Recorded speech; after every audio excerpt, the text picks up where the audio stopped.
Joining me today is a stand-up comic who apparently scares a whole bunch of people with his choice of comedy words, which can be very dangerous. Owen Benjamin, welcome to the Rubin Report. Thanks for having me, man. It's an honor. Your scary comedy words. You're freaking people out. I see people angry at you on Twitter all the time. Each week I make a commitment to not mention Twitter, and then somehow it just rears its ugly 140-character head into the Yeah, it's like the mob and Godfather. Yeah.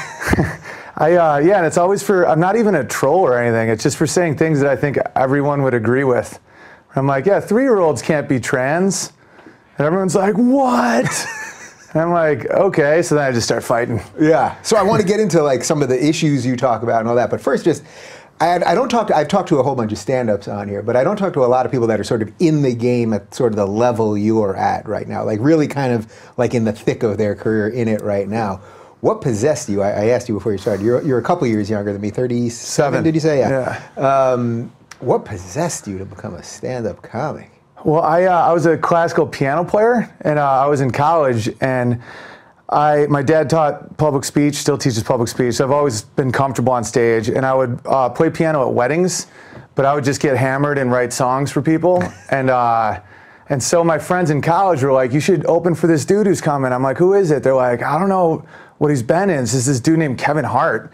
So we're in a cafeteria, and I opened for him, and it was so fun that I was like, okay, I'm gonna do that, you know, but I have to go to law school and do the normal thing. And then there's an economic downturn, and my advisor was like, since it's down anyway, just take a year and do what you want to do. And I was like, yeah, maybe I will do that. And then I just never stopped. And who was this advisor? His name was Dr. Skop, because I was a World War II history major focused on World War II. And so I got really close with him, and because he taught a class called The Holocaust. And so that was such an emotional class. I think there was this weird bonding of trauma.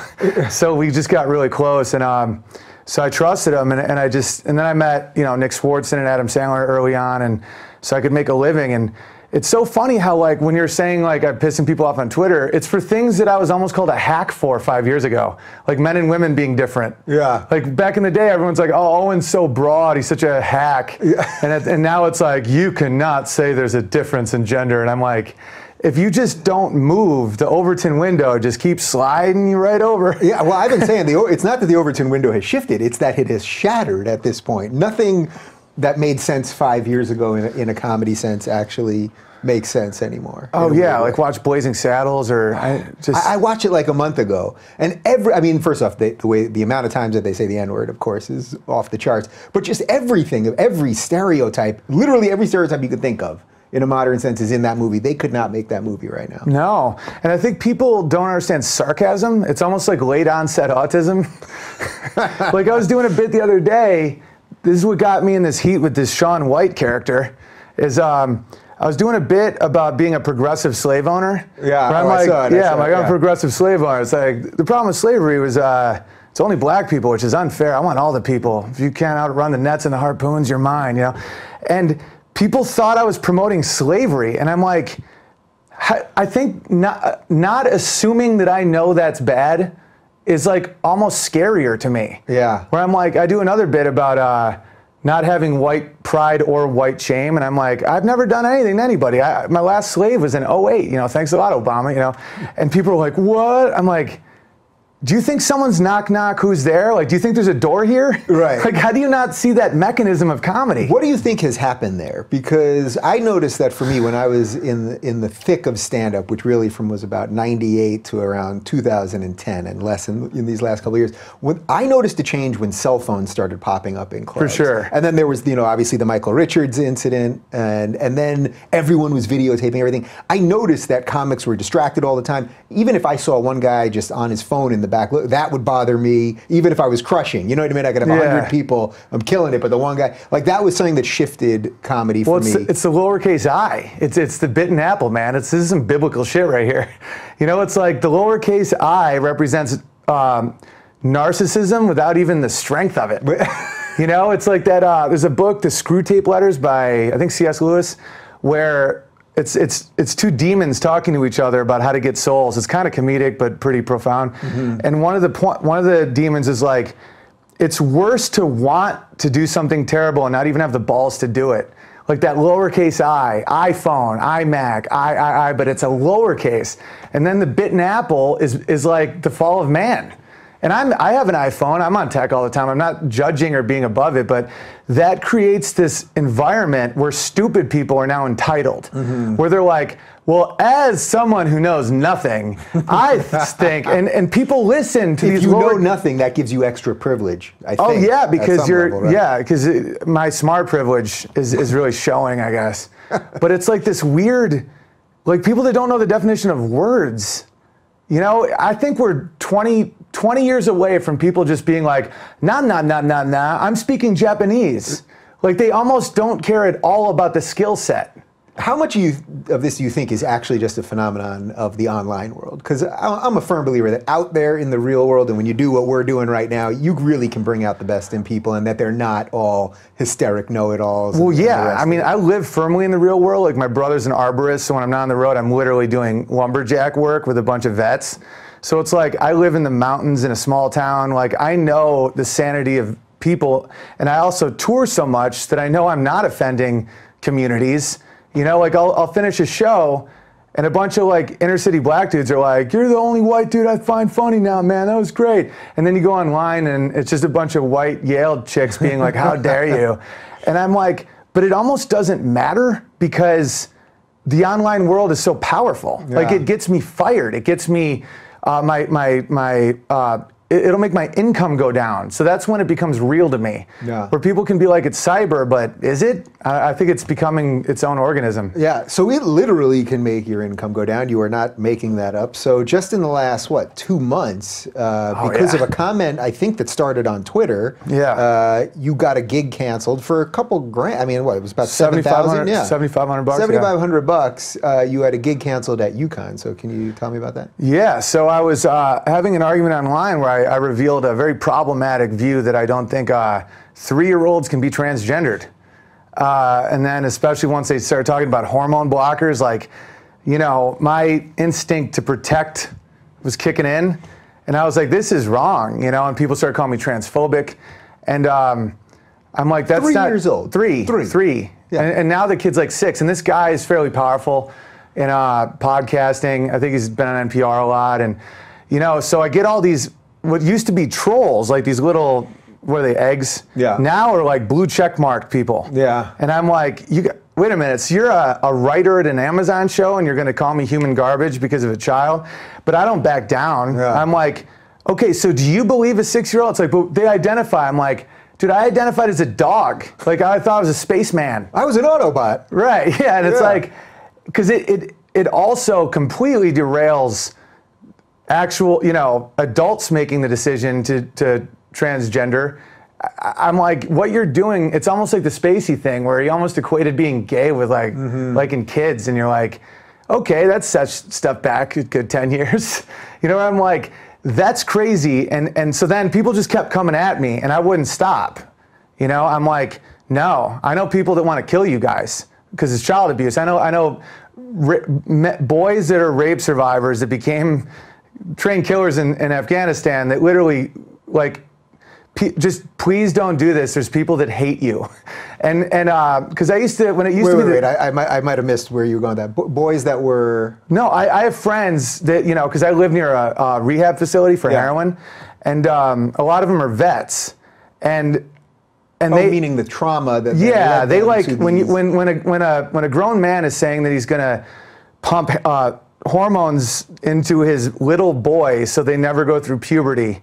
There's people that want to hurt that guy because I used to do a bit about when it was the Catholic Church back in the day. It's weird how it swung because I used to just rip on the right for some of these corruption stuff where I'm like, you know, I was an altar boy. I knew something was up when they said wear a dress, light a candle, and drink some wine.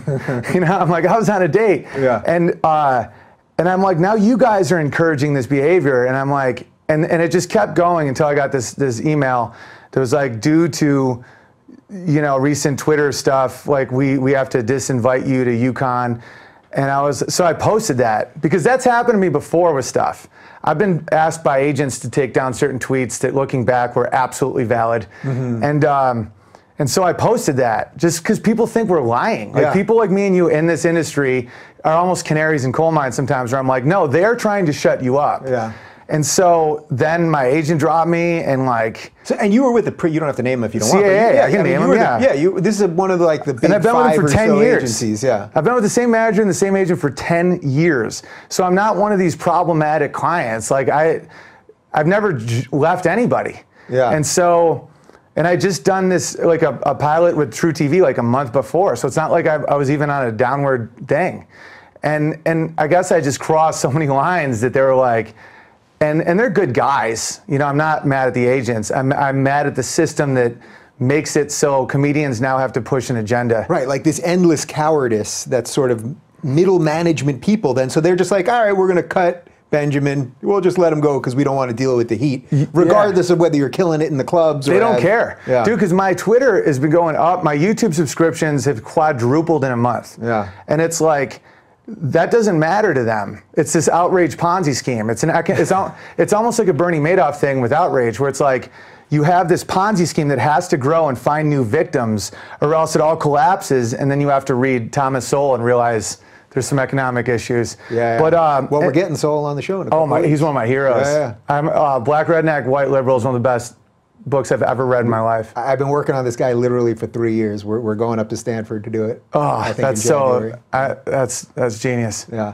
Do you remember sort of a moment on stage when you saw the Overton window crash? Like, was it a specific bit? Like, I remember once being on stage, and I used to do a bit. It was I just mentioned the Autobots, but it was a Transformers bit. I used to say something about how Jazz was the Autobot who was black, and he kind of talked in jive. And I used to do this impression of Jazz, and I would say the N-word at the end. Yeah. But I was doing an impression of a fictitious cartoon character. Yeah. That was the whole purpose of it. It used to get huge laughs. I remember doing it on stage one night at Gotham Comedy Club in New York City. Yeah. And the audience it was a different reaction than I had ever gotten. And I was like, all right, I'm done with that one. And I just let it go. Do you have a moment where you saw something shift? For me, it was a death by 1,000 cuts.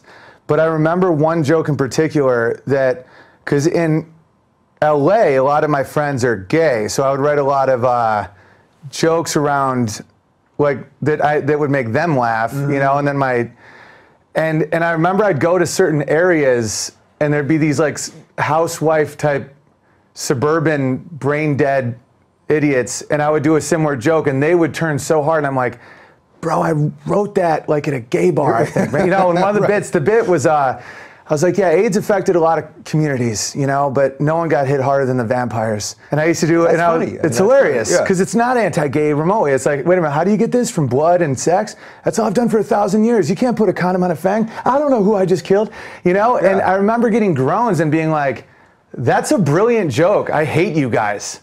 But then I would keep it inside, though. I wouldn't turn on the crowd.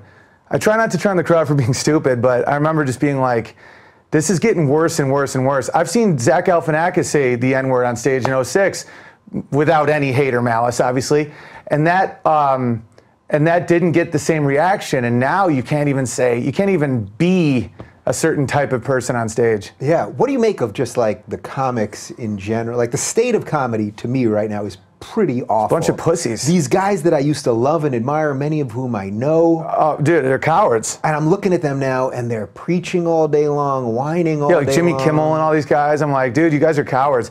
And history eats these people. It's not like, it's only a matter of time. I'm like, you are a comedian. It's like, if I played football, so it's like, if you play on the offensive line, you don't throw the ball. Like, we're comedians. We're supposed to push envelopes. There's no line for us. We let the crowd figure out who they are by hyperbole. And, you know, there's that quote, I exaggerate to clarify, you know? And then you see these guys talking about self-censorship, like Trevor Noah talking about self-censorship and stuff. And I'm like, bro, I had your back when they came at you. Mm-hmm. And now in 2 years, 9 million later, you're like talking this shit. But that, just to give you a compliment, I'm so happy that people like you exist, because you can get depressed with this stuff. You know, like you and Shapiro and Rogan and Crowder, and there's people they're really intelligent people that aren't going down this hole that just were a lifeline to me. Because I felt like everyone was going insane, and I still think they are, but at least I know that. You know, I try to ask myself, am I crazy? You know, I'm like, you know, if one That's guy, what every comic ever is walking around thinking, you know? but if it's like if one guy calls you an asshole, he might be an asshole, but the third guy, you might be an asshole. You know, so I'm like, I'm killing on stage, but like the community's starting to get weird, but then, so I'm just glad that you guys exist, because I know a lot of professors that love your show too, that are like, they want that dialogue, that marketplace of ideas, and lately it's just been like, what color is your skin? How much do you like Hillary?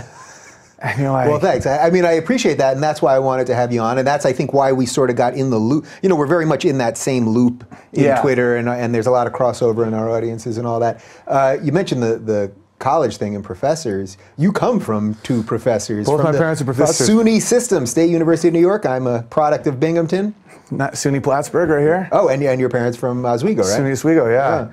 And the professors right now are going through a hard time because people that thought they were liberal, it's kind of like what you went through and what I went through, where it's like, you think that the personal liberty aspect of liberalism, which was like pro-gay rights, stuff like that, but then you're like, I'm also guns. You know, I think that citizens should have guns. And they're like, no, but not that one. And I'm like, and then you see how saturated leftism is on colleges, where people are now just judged based on their skin and sexuality, where it's like, well, as a black person who's gay, and you're like, you never read Martin Luther King Jr.? Yeah. Like Letter from a Birmingham Jail or any of this stuff? Like the whole point was not to think this way. And it's intense. So yeah, but the good news is I was pretty sad for a few weeks, but then I just kind of started doing my own thing, and I had self-produced an hour special in England that I just put up for sale myself at vimeo.com/Owen Benjamin if anyone wants to get Feed the Bear. Excellent self-promotion. Thank you. Very subtle. We normally do it at the end. But Not me, man. I break all those rules. you have no rules. That's your thing. My only rules, no rules. What if I just killed myself? That's my only rule, man. Hey, it's good for clicks, you know. Well, that's what I was always against. Anarchy. I always make fun of, like I'm buddies with Michael Malice, and one joke I said to him, I was like, the problem with anarchy is bad leadership. You know, it's like, if there's no rules, how do you have an organization? Yeah. What do you make of a guy like Malice? So I had him on the show. Love him. I love Malice. Did you see our interview by any chance? I've listened to all your interviews. I never watch any of them. That's why I didn't even know. Yeah. I always listen. So this is the place we do it. I'm digging it, man. Here we go. Very colorful. Like right? as a 6'7" guy who's bad at basketball, that's a taunt. Are you bad at basketball? Oh yeah. God. First pick and then a disappointment. I would have killed to be 6'7". That's a whole other thing. But Malice, I really like talking to him. I didn't know what to expect really, but he strikes me as one. He has the heart of a comic, actually. Oh yeah, is what it struck me as. He wants to throw some shit out there, kind of see what sticks, and then explore it. Like, and that's what a comic is really supposed to do, and that's what we see so little of these days. Yeah, I think a lot of really good, like Dave Smith is also really funny, and he's A libertarian. few people have mentioned him to me, yeah. Yeah, where it's a lot of these guys, like I find Crowder's hilarious. You know, it's like when someone says the right, there's so many types. Mm-hmm. You know, and I think that there is no leftist comedian that isn't lying, in my opinion. It's piracy. Like you have to think, like you have to poke, you have to move. Like you're living out of a suitcase. Like, you can't possibly be like, what does the group think? It goes completely against what your job is. You have to be able to tilt the other direction when things go like this. You know, you can be a liberal comedian, but leftist, there's no way. You can't, there's no Stalingrad funny bone.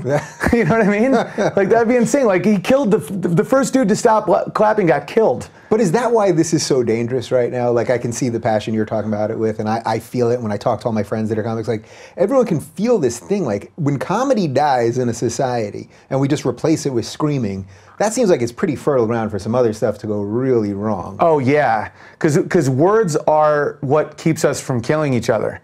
Where if you debate an idea up here, then you don't have to kill each other. And so provocative ideas, and people aren't born knowing what they are, what they think.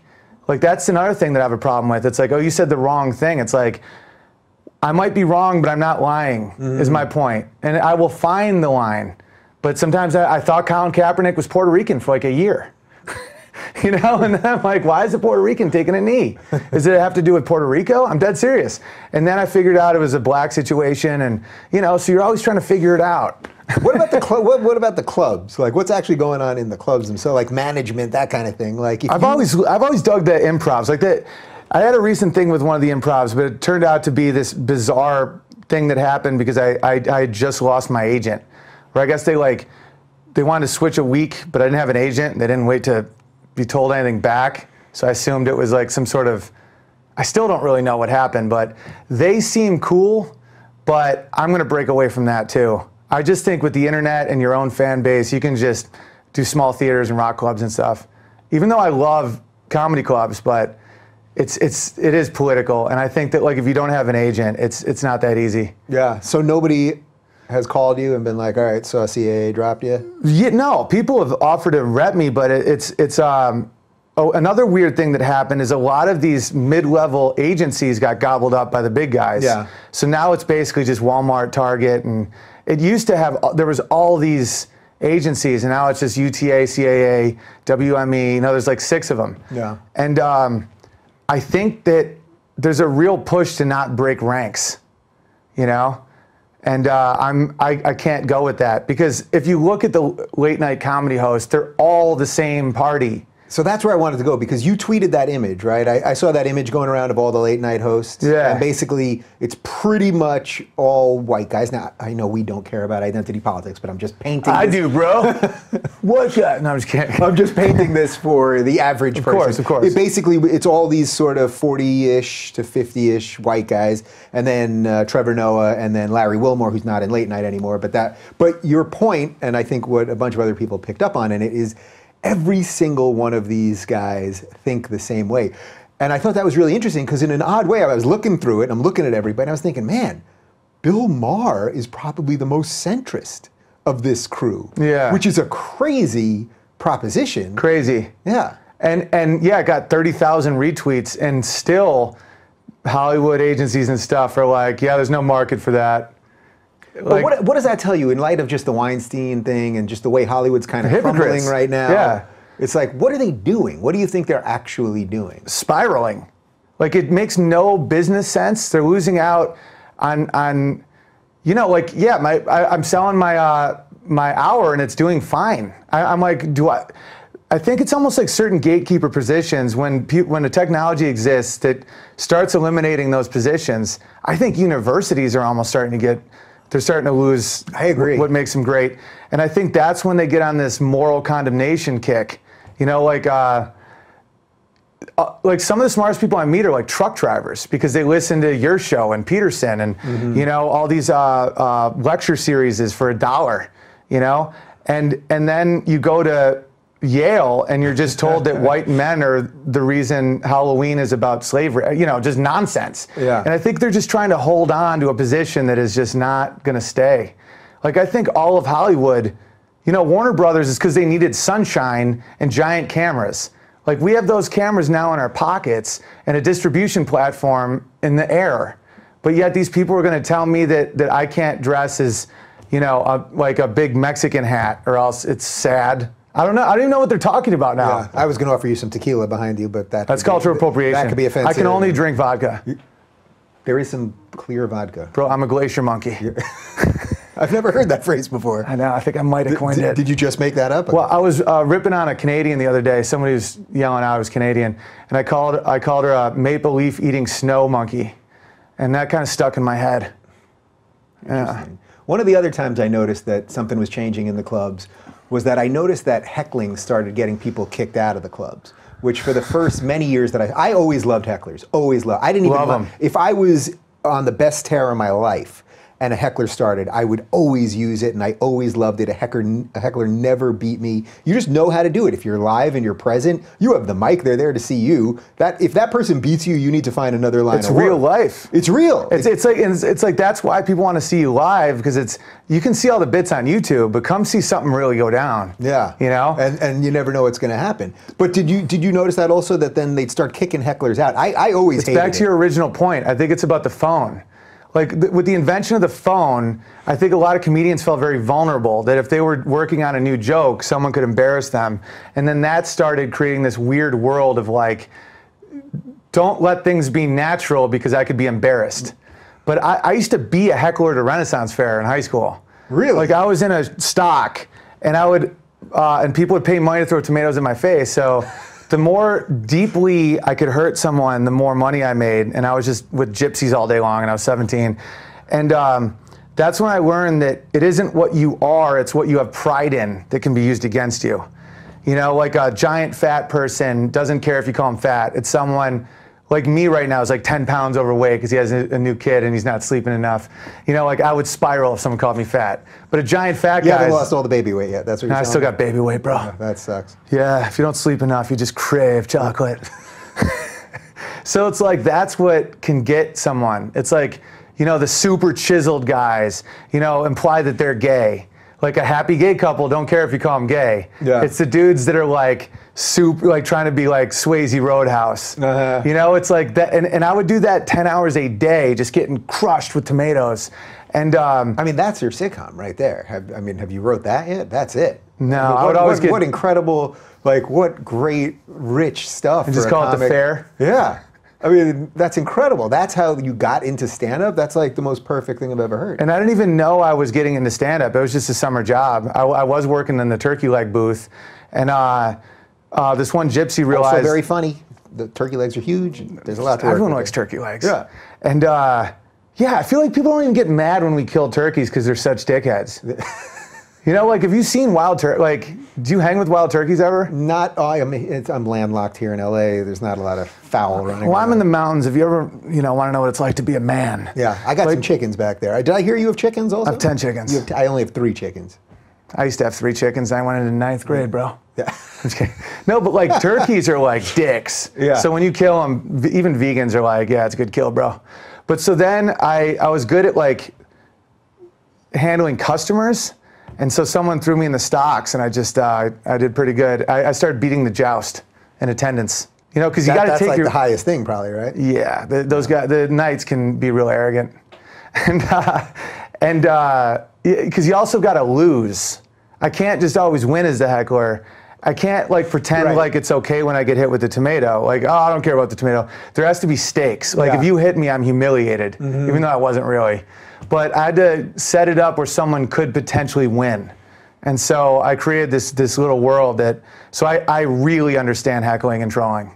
Like, really understand it. Yeah. Wait, we somehow we shifted all over the place there. That was a heck of a map we just did there. But the coming from academic parents, I think, is interesting. Was education like always part of growing up and talking about this stuff and figuring out what freedom is and all that stuff? Oh yeah, man. That was like my birthdays was always I could go to Book Warehouse and get any books I wanted. You know, we didn't have a TV. I played piano all day. It was just the most idea-rich, awesome upbringing I could imagine that almost bites me in the ass a little now because I know what words mean and shit like that. Yeah. The words to action thing has become crazy, right? That people think that words are action. Well, the easiest thing to do with that is just do that and go word or face punch. And they go word and you go, oh, so you know you're lying. Yeah, I mean, like words being equated with violence is the craziest, most, that could end our civilization. If you say that a criticism is the same as a hit, oof. All right, so we're sort of talking about the importance of words, and obviously a comic is a wordsmith.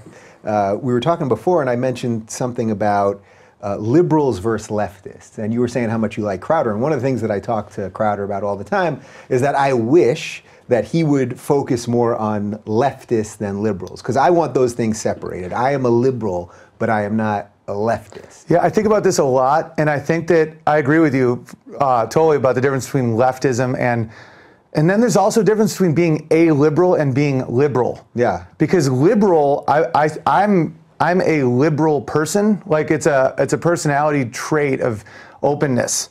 You know, there's a little bit of chaos in your life. You know, my shoes aren't always tied. Someone gives me a new idea. I'm like, oh, let's think about that. You change when you need to. But like a leftist is groupthink, identity politics. It's actually very close to like white nationalism. It's just the inverse of it. Right, so that's the horseshoe theory that everyone's always talking about. But like a liberal, on Twitter, I don't mock liberals. I always say leftists, or I'll mock the DNC because they're a corrupt institution in my opinion. But like the liberals have a tough spot right now because the words are getting so weird. Like, because I know people that call themselves liberals that are acting like leftists, and the lines are so all over the place because a lot of times a liberal does not act liberal. You know, they act like they put people in these holes. Kind of like what your experience was. I've listened to the show a long time. Like, you are a Jewish, gay, married man, and you're not allowed to have certain opinions about some of these things if it doesn't follow the exact narrative they want. That's the opposite of being liberal, like what they're doing. Yeah. And so that's why it's a very interesting time to be alive. Right. And by the way, those two adjectives they use there to me are the least interesting things about me. Those happen to be two things that the identity I'm the same way. I'm the same they way. like those things, but I would rather sit across from somebody, tell them what I think, and be judged for that than, of course, I just adjectives. I almost get pissed off when people will have not pissed off. If anyone has my back, God bless him. But, you know, when I was being called a racist and someone's like, well, he has a Jewish grandmother and he's married to a Hispanic woman. I'm like, that shouldn't matter. Yeah. Like, just come at my idea. I'm not going to do that whole, like, my piano teacher my whole life was trans. That's true. Back in 91 that happened before any of this bullshit. Like, I know all about that shit. And it's like, but I don't want that to be an answer to an idea because that goes against my whole ethos. Like, you're right. The least interesting thing about you is being gay and being Jewish. Yeah. Like, I like where your brain is. Yeah. But in a weird way, it's like, it's just an effective way of fighting back with them sometimes, right? It doesn't seem effective anymore. Like, Ben Shapiro's a Nazi? Yeah. I mean, that's insane. Like, he's got like a sukkahs tent. Yeah. Like it doesn't get more or less Now Nazi. I know you had a Jewish grandma. Oh, yeah. Yeah. Yeah. So it's just gone basically, we're through the looking glass at this point. Yeah. So do you think that actually some reason and all the other things that we're talking about here, do you think we're starting to win? Because I am starting to see I do. major signs of regaining the narrative. Yeah. And I think that the young people, I have a lot of hope for, because a lot of these people come to my shows, I'm talking, 20, 21, 22-year-olds, and they're alive again. Mm-hmm. And they're talking about liberty and talking about things that I was fortunate enough to never have to battle as a kid, I think, because it wasn't as threatened as it is now. And I think that there's a real backswing away from the millennial, dead eyes of trolling the internet all day, and I think we're going to be okay. And I have a new admiration for conservatives, because I think conserving... the original founding fathers were the ultimate progressives, and to conserve that is so important. That's a point Crowder made to me about what conservative means. It doesn't mean, because I thought it meant just not changing, and he was like, no, it's conserving the original Constitution and founding ideas of the sovereign individual, and that's the most progressive thing you can be. And I found that to be amazing. So I don't know who your favorite founder is, but Thomas Jefferson, I was just at the Love Jefferson Memorial, and he writes, I mean, if you look, they have these 5 or 6 giant texts on the wall around his statue. And one of them, you're right, he was a progressive in that he wanted people to change with the times, but at the same time, he was a conservative because he wanted them to respect the original documents. Yeah, and exactly. It's like, and I always say, defending my liberal principles is now a conservative position. It's not a leftist position, my liberal stuff. Right. Who's defending me? It's conservative. So all of these things change over time. Yeah, and that's another thing, is that because I haven't changed very much on my type of comedy. It's just, I think leftism has gotten to the point where they've just burned so many obvious institutions and just made everything chaos that now I seem very, very right-wing. And it's like, if you go back, I don't know though. I don't know if it's like this Kaiser Sose situation, or like, was it always like this and I just didn't know it? But I was always raised that the Republican was the boogeyman under my bed, and that like they were trying to take away gay rights and kick poor people in the face. And my upbringing was my dad yelling at McNeil Lehrer about the goddamn Republicans, and then you see who has your back in times of crisis and who will pick you up at the airport and who, and you're like, oh, it's people that just focus on individual rights, and there's corruption on all sides. You're saying all your drivers at your fancy stand-up gigs are Republican. That's what you're telling me here? I don't even know what they are. I just know that they're not leftists. Yeah. Because they always eat themselves. Because they have a job, basically? Right, exactly, yeah. One of the things that I like to ask stand-ups is, were there guys that you thought were like incredible, truly telling the truth, crossing that line when necessary, all that stuff that just disappeared? Because some of the best comics that I knew just couldn't take it anymore. They just couldn't take the life, the grind, all that stuff and got out. And I know guys that are very average, some of whom are pretty crappy, that actually succeeded. And there's every version of that, of course. Yeah, for sure. Most of my friends in comedy have done pretty well because I started in LA. Like, so I think a lot of them have either ended up on TV shows or like doing pretty well. And some of the ones that sucked are doing really well. Yeah. But what does that tell you? Is that do you think a personality trait or an ability to sell out a little easier, or just give them what they want? Or? Well, I think it's the focus on marketing over the art. And I think like, because I would be on shows with people that couldn't come close to following me. I mean, I'm closing with classical piano after establishing I'm a solid stand-up. Yeah. It's like I might as well do a backflip. And it's like, and I'll see some of those guys rock it up. And I was never envious because I knew what it was. I'm like, oh, you've figured out a very specific market. You have some weird identity thing to like appease the progressive gods. You know, you're a left-handed lesbian from Sri Lanka, like some bullshit. And then you figure out the marketing. And I was never good at marketing, but I could just always do stand-up very well. And I was always had a great crew. Like my friends have always helped me. I'm very fortunate. As much bullshit that's happened to me in the last month, like I've had some breaks that you just can't imagine. Like Adam Sandler watching me do stand-up and putting me in a movie. Like that was my childhood idol. Yeah. Sandler is just the best. And so as much as it sucks right now for some of the shit I'm going through, my life has been very, very fortunate. It's funny. Have you seen all of his Netflix movies? No. Sandler's now. He's got this new deal with, or it's not even new anymore, but this deal over the last 5 years or so. So a couple, 6 or 8 movies with Netflix. And a few of them, in my humble opinion, were pretty crappy. But this last one that he did, Sandy Wexler, it's about this washed up, basically comedy agent, Hollywood agent. Yeah. It like got back to a lot of what made him so good all that time, and had some heart and all that. Well, I think one of the things about Sandler is he went to appealing to the globe instead of just America, which is like he's making more now than ever. Yeah. And it's like when we're shooting Jack and Jill, just on set, he's the funniest dude ever, and you know that he didn't lose a step in his comedy. It's just sometimes he writes for the world and not like, because sometimes comedy is so good when it's very personal and very like my life, my niche. And like, he knows that it's a global marketplace, and sometimes you just have to do a lot of big physical gags. Do you think success is sort of the downfall of all comics? I don't mean this about Sandler specifically, but just that in general, like you see so many guys that then, they're so great, that fire burns so bright, and then they become something else, and then the edginess is lost. I think it's when their goal is success. Because, look at Trey Parker, look at Bill Burr, look at Norm Macdonald. Like, they were unimpeded by success. Mm-hmm. And then you see a bunch the opposite, where it's exactly what you say, where, like the Jim Carrey joke, where it's like, I can still relate to everybody, so I'm banging 9 super bottles, and the ugliest is like, save it for my face, Jim. Because it's like your problems don't relate anymore. But when you see it as like a craft, like Sebastian, Seinfeld, like these guys, I think that it only helps them. Like South Park is doing some of their best work, and pretty sure they're billionaires. They've got to be, right? I mean, but like success and money is actually an obstacle sometimes to art, because now you have, you can't grow as much. You have people staring at you. There's more stress. But some of these dudes can really handle it. Yeah. Also, the hunger. I think it's just sort of natural. As success grows and grows and grows, the hunger, the struggle. I heard George Carlin once talk about how it's like you need all of that bullshit and that pain and angst.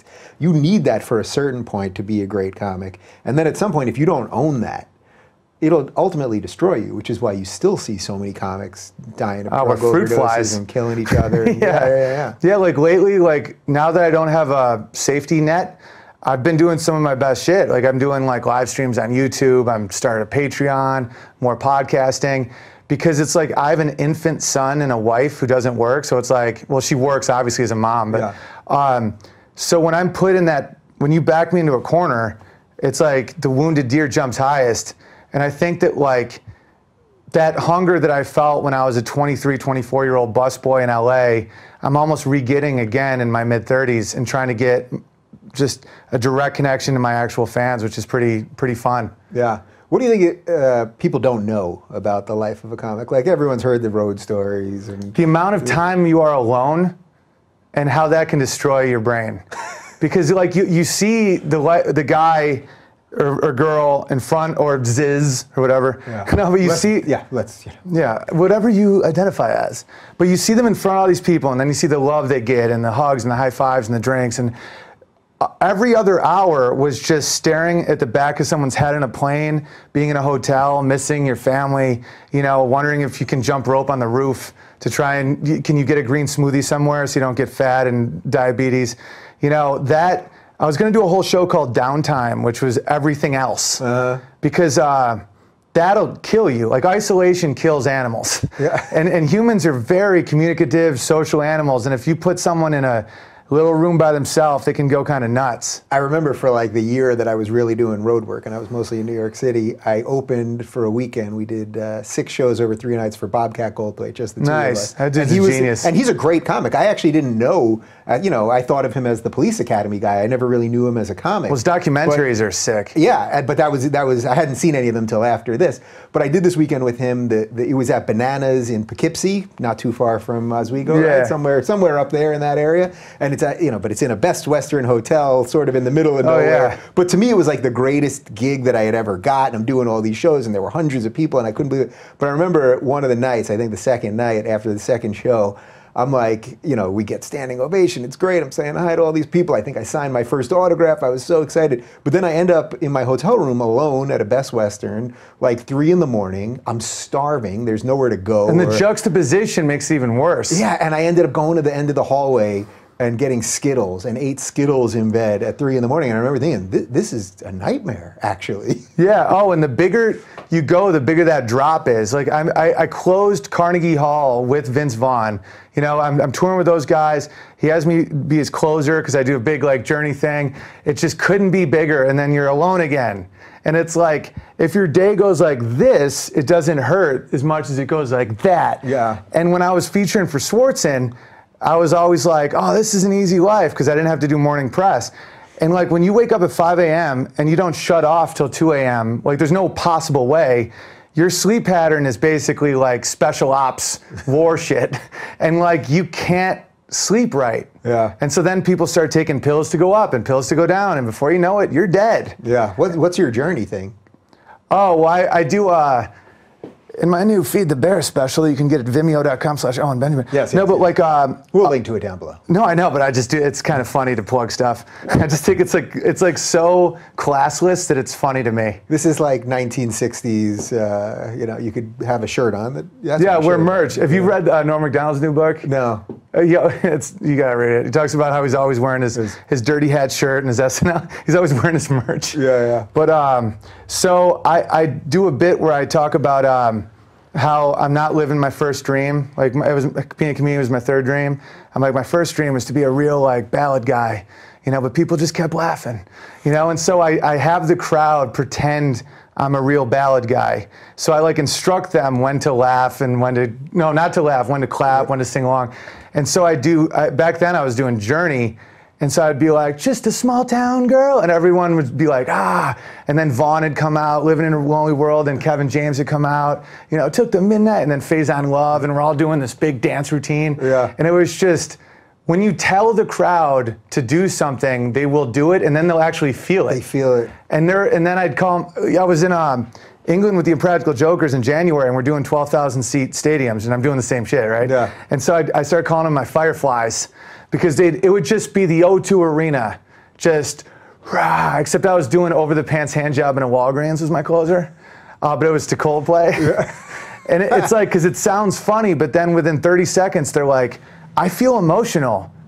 And I'm like, yeah, that's like, motion is what creates emotion. It's almost as if social media should be actual social people in a room together doing something together. Yes. It's almost as if that. Oh yeah, because when you do that, there's so much communication that's nonverbal in tone. That's what gets me in trouble on Twitter.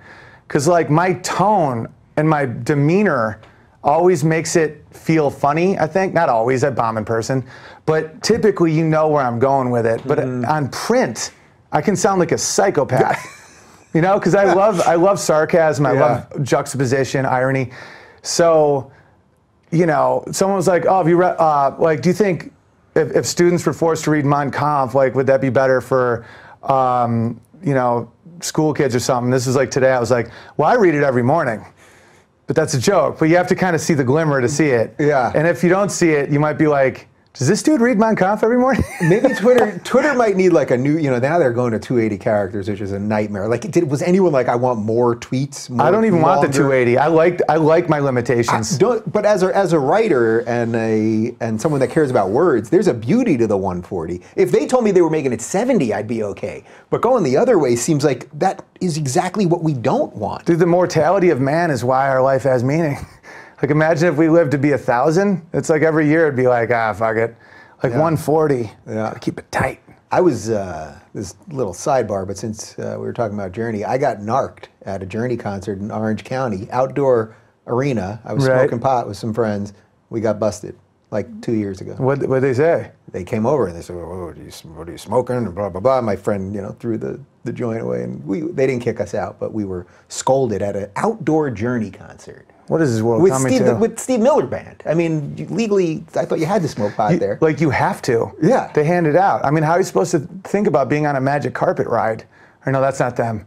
What's the one? Fly Like an Eagle. Fly Like an Eagle. Yeah. That's Steve Miller, yeah. Be like, fly like an eagle? More like, be on the ground like a turkey. I said something about turkeys being, I'm landlocked, so there's no turkey. I don't know. That was really funny. I don't know what I meant by that. that was the least turkey expertise you could possibly have, and I respected that about you. I said I'm a chicken guy. I'm not a turkey guy. You are a chicken guy. I thought turkeys swim. I don't know. Anyway. They probably do. Who knows? Have you been able to steer clear of all the bad side of comedy, the drugs, drinking, all that kind of stuff? Well, I mean, I drink, but I'm a red-blooded American man who has a fire pit in his backyard and a wife and a baby. That's what we do. Yeah. But I never had a drug problem. I did coke a couple times, and I just kept having like business ideas that would suck. And I'm like, dude, I'm telling you, man, we could just have a flower shop. Yeah. And it just never drew me. I think, depression would kick in, or like, I don't know. But no, I never really was close to death or anything. Because I think I was raised to kind of do comedy, so I'm not like a Mormon who's trying to do the opposite of their awful parents or some shit because they were beaten. Like my dad teaches public speech, my mom teaches children's lit, which is basically how do you boil down an archetype to the simplest possible thing is children's lit. And then my dad is how do you speak it without being scared. Yeah. Has your dad has he ever invited you to a class to Oh yeah, million. I was raised watching him. Yeah. Well, have you ever done stand-up like for a class or anything like that? I just gave a speech to the Living Writers group at SUNY Oswego like 2 months ago, or a month ago, because it was right before the firing from UConn, and like it was such a weird juxtaposition because it's like I got all these letters of how much they like my speech and how all this shit, and then this other college is saying I can't talk there. It was just like, who's pulling the strings? Yeah. What kind of groups invite you to schools? For me, it was always comedy. It was from being in the house bunny. It was like sororities would sponsor something, or like, and having an agent I didn't even know. It'd be like, oh, here are your offers, blah, blah. And now I've been getting emails from like libertarian groups or Republican groups and stuff, and I find that so funny. I just never thought that was going to be me. Like that those groups would invite me and the other ones would think I was problematic. It's hilarious. Yeah. I mean, welcome to my world, man. I mean, every invite that I get is it's usually from libertarians, Students for Liberty, and Freedom this, and conservative groups, and I get nothing from Democrats or liberals. They don't care about the gay thing, the pro-choice thing. No, they're on to like against the death transgender toddlers, bro. Gays are the patriarchy. It's like, with the cool, my wife pointed this out. She was like, your fans are now like really smart and engaged. Like literally, I'll just post anything, and they're like, well, I happen to be a nuclear physicist. Yeah. They're all so like, 50 will tag a joke better than I can ever tag it. And I'm not going into this insecure, so I see it as this like unbelievable resource of information. Yeah. And like I do a podcast, Why Didn't They Laugh, about like why jokes don't work. Mm-hmm. And people used to be like fans of it kind of, but now I'll have people like write spreadsheets of like what could work. And I'm like, oh, individuals are much smarter. Yeah. So basically, if we're boiling all this down, I mean, this really all comes down to the individual versus the collective. That's the whole thing. It's individual versus collective, and you can call it any political party you want, but that's the split. Because I know Republicans that think collective, and they piss me off too. It's not like there's a clear right answer. I just know leftism is not the answer, and then everyone else, I just have to figure out, do you believe in individual autonomy, or do you think you're defined by the group that you're associated with? And I think the group stuff is, pretty much usually leads to genocide, so we'll see. Yeah. It always leads to genocide. Always. And by the way, a lot of state power always leads to genocide Always. or war or any of that stuff. And how do you get it has that back? to. Liberty, yeah. It's like, look at even like some of like Venezuela or some of these socialist plans. It's like Marxism is perfect as long as there's no people. Yeah, we're the problem. We're the problem. It is, because human nature itself needs competition, and they will always establish a hierarchy. So it's this wonderful altruistic utopia unless there's human nature. So eventually that algorithm will start getting rid of what makes it not work, which is people. Which is people. And Stalin did it, Mao, Pol Pot, people that don't get 50 Netflix specials a year like Hitler.